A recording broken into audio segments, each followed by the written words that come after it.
The Roost is a super cozy place, and thankfully it's been a part of the game for well over a year now since returning in the 2.0 update. It was a feature the community was hoping would return since the launch of New Horizons almost 2 years prior. However, even when it arrived, it didn't fully return, in that there are some classic and iconic features the Roost is known for that never made it into New Horizons. So today we're breaking down essentially every feature removed from the Roost. Besides Brewster selling coffee, the most well-known feature the Roost is probably known for that didn't make it to New Horizons is of course KK Slider performances.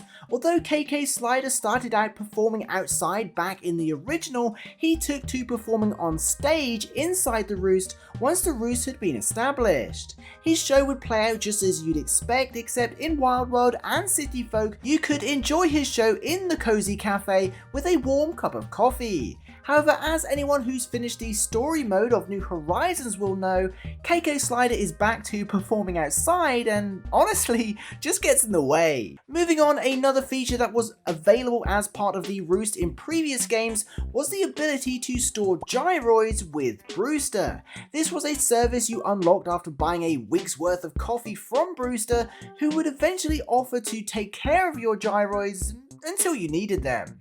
This fit perfectly within the lure of the game, given Brewster is a huge fan of gyroids himself, which is reiterated again in New Horizons when Brewster and gyroids return together as part of the same storyline.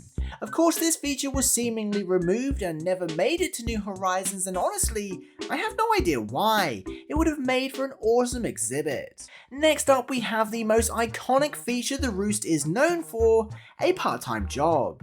The Roost was upgraded in Animal Crossing New Leaf, and with it came the ability to work alongside Brewster to serve coffee. You literally got behind the counter, wore an adorable barista outfit, and served coffee to random villagers who stopped by during your shift. It was a pretty exciting minigame, given every single villager had their own coffee preference, made up of 4 kinds of coffee beans, 4 kinds of milk, and 4 kinds of sugar, creating almost endless combinations.